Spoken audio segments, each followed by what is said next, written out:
Сайн бацхан үзэгчдээ прокурорын мэдээлэл нэвтрүүлгийн шинэ дугаар та бүхэнд хүрч байна.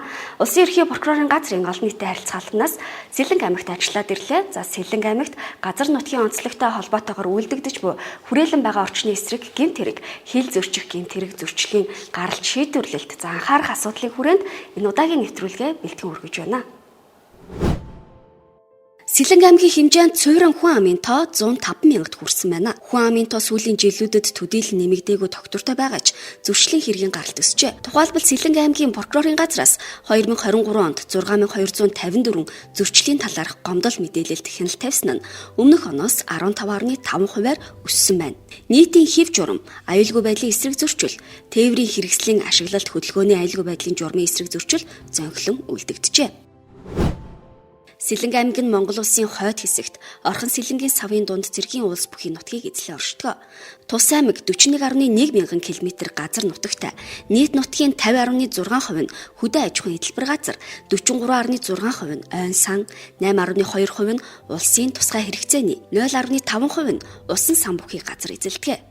Боржин чулуу, алт, төмөр зэрэг ашигт малтмалын баялагтай ойн болон хээрийн амьтад тархсан Монгол оронд ургадаг эмийн ургамлын ихэнх нь тус аймгийн нутаг дэвсгэрт ургадаг гэд газар нутгийн онцлогтой холбоотойгоор хүрээлэн байгаа орчны эсрэг гэмт хэрэг зөрчил гарах нь түгээмэл байдаг байна. Тухайлбал 2023 онд зөрчлийн тухай хуулийн 7 дугаар бүлэгт заасан байгаль орчин амьтан ургамлыг хамгаалах журмын эсрэг зөрчил 125 гарчээ. Сэлэнг аймгийн байгаль орчин аялал жуулчлалын газарт байгаль орчны 19 улсын байцаагч ажилладаг.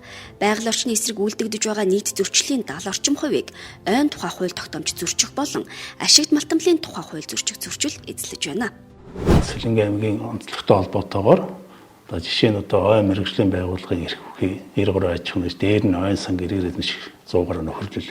За энэ 93 аж ахуйн гэж юм баг дийлэнх хувь нь тайр хогтлох чиглэлийн эрхтэй мэргэжлийн байгууллага байж байгаа. За дээр нь Сэлэнг аймагт хайгуулууд ашиглалтын тусгай шил 154 байдаг. За үүний 134 ашиглалтын тусгай шил. За яг эдгээрээс тогтвортой үйл ажиллагаа явуулж байгаа нэг 23 аж ахуйн нэгжил байдаг гэж байгаа. За энэ онцлогтой холбоотойгоор манай энэ хэн шалтын зөрчлийн бүтцээс үзэхээр яг энэ төрлийн зөрчлүүд давмгаал хандлагатай байдаг. Тухайлбал 2022 онд 203 зөрчил илэрсэн бол үүний 26% нь бараг ойн тухай хууль зөрчил, за 29% нь аш нутгийн тухай хууль зөрчил эзэлдэг байж байгаа. Энэ онцлогтой холбоотойгоор. Сэлэнг аймагт хүрээлэн байгаа орчны эсрэг гэмт хэрэг бусад аймаг орон нутагтай харьцуулахад харьцангуй их гардаг. Тус аймгийн прокурорын газар 2023 онд эрүүгийн хуулийн 24-р бүлэгт заасан хүрээлэн байгаа орчны эсрэг 165 гэмт хэрэгт хяналт тавьсан нь өмнөх оноос 11.1%-аар буурсан үзүүлэлттэй байна. Сэлэнг аймгийн газар зүүн байршил бүс орон нутгийн онцлогоос хамаарч хүрээлэн байгаа орчны эсрэг гэмт хэрэг зөрчил бусад аймаг орон нутагтай харьцуулахад их үйлдэгддэг. Зөвлөлчлөлийн хувьд авч үзвэл нийт 165 хэргийн 75%-ийг нь хууль бусаар мод бэлтгэх, хууль бусаар газрын хэвлэлд халдах гэмт хэрэг эзэлсэн бол нийт 119 зөрчлийн 65%-ийг нь ойн тухай хууль зөрчих зөрчил эзэлсэн байна. Сэлэнг аймгийн хүдэр ерөө сумдад хүрээлэн байгаа орчны эсрэг гэмт хэрэг түлхүү үйлдэгдэж байгаа бөгөөд эдгээр сумдад үйлдэгдсэн гэмт хэрэг зөрчилд мандал сайхан сумдах сум думдын прокурорын газрууд хяналт тавьж ажиллаж байна.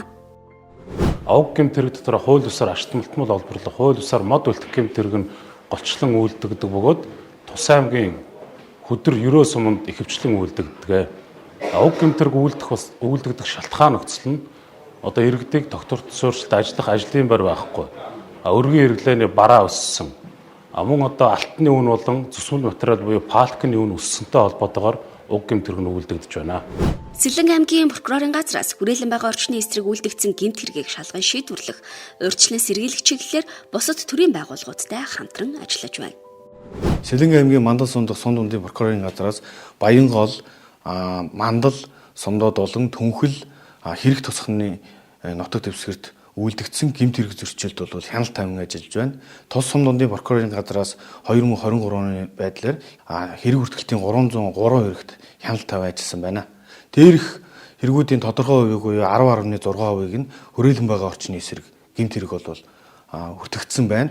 За дээрх хүрээлэн байгаа орчны эсрэг гэмт хэргийн улмаас байгаль орчинд 128,992,840 сая төгрөгийн хохирол учирснаас эрүүгийн гэмт хэргийг шийдвэрлэхтэй хамтдсан 86,740 сая төгрөгийг бол нөхөн барагдуулсан байна.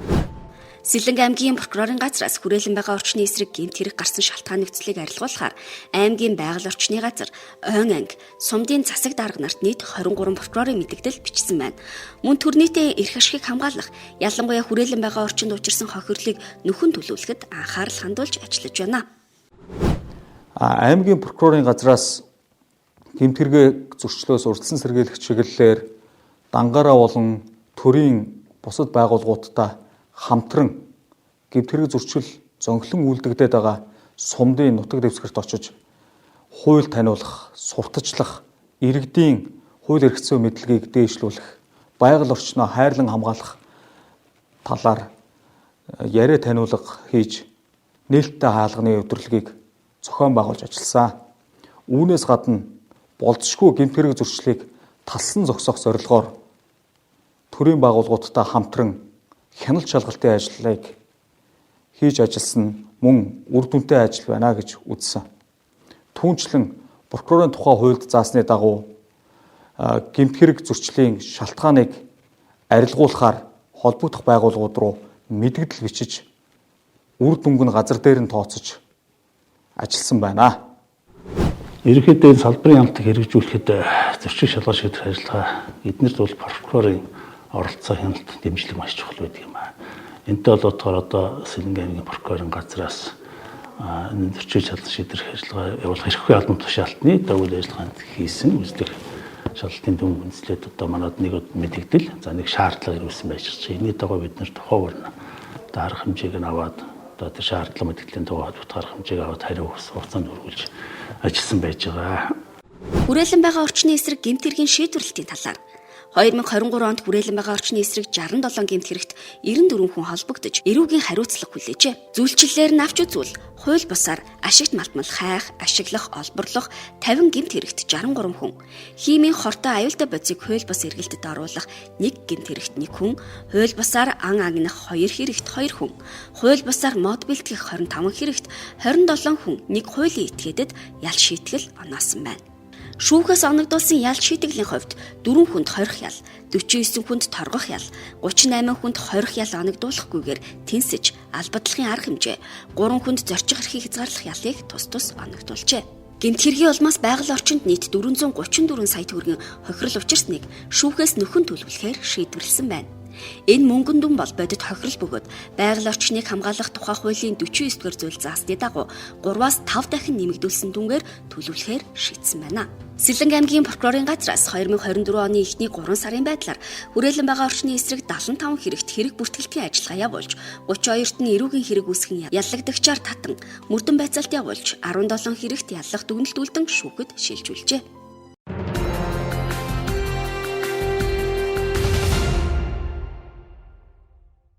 Хэргийн шийдвэрлэлт БД компани захирал Элбэн Сэлэнг аймгийн Ерөө сумын нутаг дэвсгэрт ойн сангаас 188 ширхэг зулцхан нарс модыг зөвшөөрлгүйгээр бэлтгэн тээвэрлэж байгаль орчинд 250 сая төгрөгийн хохирол учруулсан гэх хэрэгт эрүүгийн хуулийн 24-ийн 6 дугаар зүйлийн нэгт зааснаар яллах дүгнэлт үлдэж шүүхэд шилжүүлсэн. Шүүхээс эргэн Элбэг гин буруутад тооцсон 2 сая төгрөгөөр торгож тус компани мод үржүүлэхийн үйл ажиллагаа явуулах эрхийг 1 жилийн хугацаагаар хасаж 25 сая төгрөгөөр торгох шийтгэл оногдуулсан. Мөн байгаль орчинд учирсан 259 сая төгрөгийг нөхөн төлөвлөхээр шийдвэрлэжээ.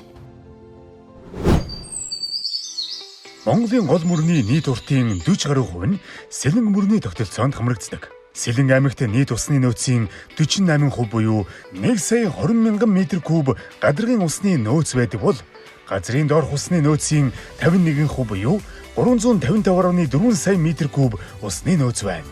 Сэлэнг мөрний бохирдолтын хэмжээг Монгол улсад мөрдөгдөж байгаа стандартаар маш цэвэр ангилалд хамрагдсан дүгнэлтийг 2019 онд гаргасан байна. Тиймээс нэг гол, нэг нутаг уриалгыг хэрэгжүүлж хууль бусаар мод бэлтгэх, гол мөрнийхөө усанд алт угаахгүй байх. Иргэд аялал зугаалгаар явахдаа гол мөрөндөө хэртэй хувцас машиныхаа тоосыг угаахгүй байх. Бөө шашны зан үйлээр хадаг сүү зэргийг гол мөрөндөө хаяхгүй байх зэрэг хинж ойлгож, хэвшүүлж, мөрдөж чадах энгийн зүйлсээс байгаль хамгаалах ажлаа өөрсдөөсөө эхлүүлцгээе.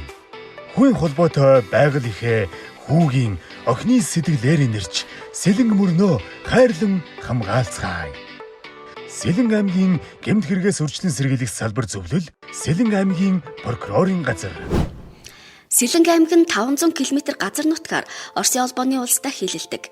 Байнгын ажиллагаатай авто замын болон төмөр замын бомбдтой тул Монгол улсын хилийн тухай хууль зөрчих зөрчил цөөнгүй гардаг. 2023 онд Сэлэнг аймгийн прокурорын газрын хяналтын харьяа хилийн Тэг 101 Тэг 243 дугаар ангийн албаагчид хил хамгаалах үүрэг гүйцэтгэх үедээ Монгол улсын хилийн болон хил орчмын дэглэм зөрчих, хилийн бомбдод мөрдөх журам зөрчих 69 зөрчил илрүүлж, зөрчил шалган шийдвэрлэх ажиллагаа явуулжээ. Хуш модны самар түүх зорилгоор иргэд газар орны баримжаа алдаж хил зөрчих тохиолдол гардаг бол малчтын хувьд мал хилд тулах нь хилийн болон хил орчмын дэглэм зөрчих зөрчил гарахад нөлөөлдөг байна. 2023 он гарсаар нийт 20 удаагийн 270 хүн хилийн болон хил орчмын дэглэмийн зөрчил гаргасан байна. За үүнээс нийт 85 хүн хош модны самар түүх зорилгоор хилийн 7 дугаар сүстэй хариуцлагсаар гарсан байна. За дээр хэлбэрийн зөрчил нь болохоор иргэд амар хялбар мөнгө олох зорилгоор хош модны самар түүх, замун газар орны баримжаа алдаж төөрч бүдлэх, замун тоноглогдсон машинаар хүндрэлтэй газар очиж Монгол улсын хилийг санаатай буюу санамсаргаар хэлж ирчиж байна. Хариулгагүй мал улсын хил тулах, малаа авах зорилгоор малчид хилийн болон хил орчмын дэглэмийн зөрчил гаргаж байна. Хилийн зурваст 54 өрхийн 220 орчим иргэн 15,000 гаруй толгой малтай нутгалж байна. Аймгийн прокурорын газраас хил зөрчих зөрчлийн гаралт шийдвэрлэлт, зөрчил үйлдэгдэж буй шалтгаан нөхцөлийг судалж үзэхэд 56% нь иргэд малаа хилийн бүсэд хариулгагүй бэлчээрлүүлснээс болж үүсдэг болохыг тогтоосон байна.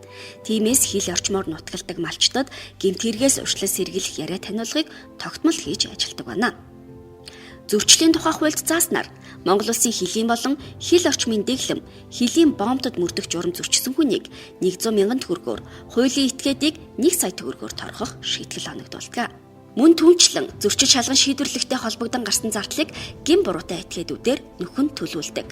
2023 онд иргэд олноороо отог болж самар түүх зорилгоор хилийн бүсэд нэвтэрсэн 17 зөрчлийг илрүүлж 201 иргэнд нийт 20 сая 100,000 төгрөгийн торгох шийтгэл оногдуулжээ. Харин 2024 оны эхний 3 сарын байдлаар хилийн болон хил орчмын дэглэм зөрчих зөрчил 26 гарч 29 иргэнд зөрчлийн тухай хуулийн 16 дугаар зүйлийн 1-р зүйлд зааснаар 2 сая 900,000 төгрөгөөр торгох шийтгэл оногдуулжээ. Хэрвээ тухайн иргэдийг хилийн цэргийн албаагчид илрүүлэн буцаагаагүй бол хуш модны самар буюу ховор ургамлын үр эдээг зөвшөөрлгүй түүсэн, цаашлаад зөвшөөрлгүй улсын хил нэвтэрсэн хэрэгээр эрүүгийн хариуцлага хүлээх эрсдэл үүсэх юм а.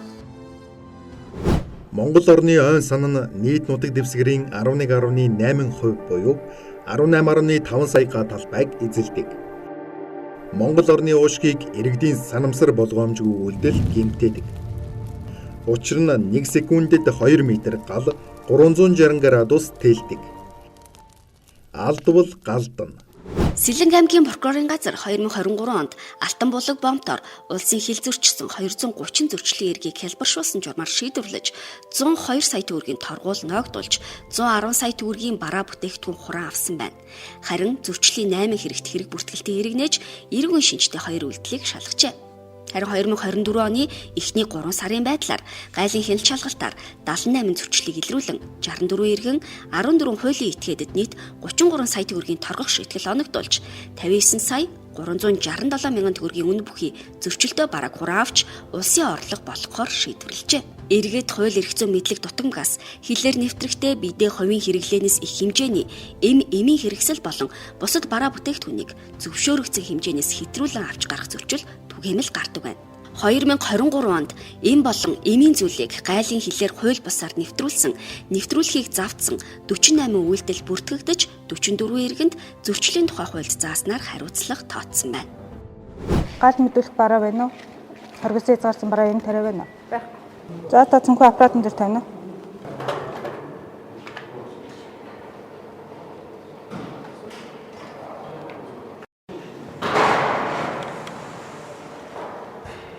Тийшээ тавина би таны цүнхийг дахиж шалгах хэрэгтэй. За цүнхээ онгоцгоорой. Та ханаас хаварж яваалаа? За. Зарчигчийн хувийн хэрэглээнд эмийн зүйлс ийм их хэмжээгээр явах хоройтой дээ. Зөвшөөрөгдсөн хэмжээнээс хувийн хэрэглээнд өөрийн хэрэглээнд аяллаа хугацаанд хэрэглэх эмийн зүйлсээс чинь таны голод их байгаа учраас энийг манайх хураагаад төслийн тухай хуулиар торгуул төлнө. Та хүний дайвар ачаа авч явж байгаа мó өөр авч явж байгаа мó? Өөртөө авсан. За энийг задлаарай. Зарчигч нь аяллаа хугацаанд хэрэглэгдэх эмийн зүйлсийг эмчийн бичгтээ улсын хэлээр нэвтрүүлэхийг зөвшөөрнө. Саяны тохиолдол шиг их хэмжээгээр авч явахыг бол хориглоно. Их хэмжээгээр зөвлөгөөлөө зөвшөөрөлт аж ахуй нэгж улсын хэлээр импортлоно. Зорчигчийн хувийн хэрэгцээнд зориулсан эм гэдэг нь 7 хоногийн хугацаанд хэрэглэх яаралтай тусламжийн эм, чихрийн шижин, хор тавдар дархлын олмол хомсдолтой хүмүүсийн хэрэгэлдэг эм хамаарна. Харин судсаар сэлбэх шингэн, антибиотик тариа, манс уруулах сэтгцэд нөлөөлөх эм, цусны бэлтгэл цэвэн орлуулах эм, нийтлэг дархлаажуулалтын эм бэлтгэлийг хувийн хэрэглээний зориулалтаар нэвтрүүлэхийг хориглодог байна. За, тус хуулийн газрын хяналтын үйл ажиллагаар илэрсэн Усын дээр хууль ёсрын төлөв авчсан ураад цаатуулагдсан барааны агуулгад та хүн байна.